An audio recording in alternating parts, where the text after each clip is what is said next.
الحمد لأهله والصلاة على أهلها أما بعد. قال النبي صلى الله عليه وسلم مطل الغني ظلم رواه البخاري.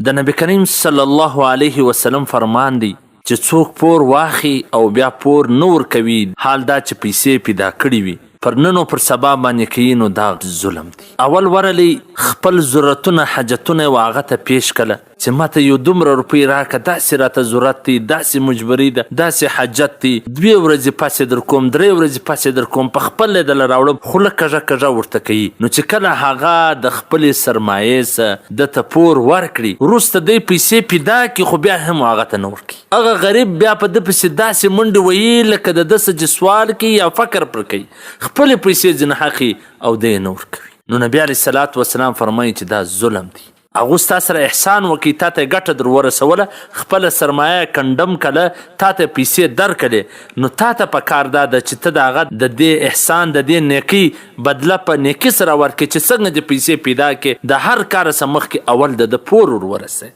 داسې نه چې بیا دی ستا د دروازو چکرونه لګي یا ستا د دکانو چکرونه لګي، ته نن سبا سبا سبا سبا سبا په سبا سبا کې کلونه تیر شي د پور ورنکړي او تا پیسې پر خپل کاروبار باندې لګولي، دا هېڅکله پر مخ نسي کړلی، ځکه د الله فرمان دی لا تظلمون ولا تظلمون، ظلم مه کوه، پر تا به ظلم نه کېږي، ته ظلم کوې. نبي علیه السلام دې ته ظلم ویلی دی چې تا ته هغه پور درکړي، ستا سره احسان وکړي، ګټه در ورسوله، شی په پور درکړي، لیکن ته هغه ته نور کې پیسې دې پیدا کړي دي. نو په کار دا ده چې د دې څه ځان وساتې، څنګه چې تا پیسې پیدا کړې هغه حقداره ته خپل حق ور ورسوه، شکریه هم ادا کړه، کورودانه هم ووایه چې په ضرورت په وخت کې زما ملګري وکړه، زما مدد یې وکړي، ستا په 1000 واره کورودان، نه داسې چې دی غریب بیا په تاسې پسې منډې وهي او ته سبا سبا.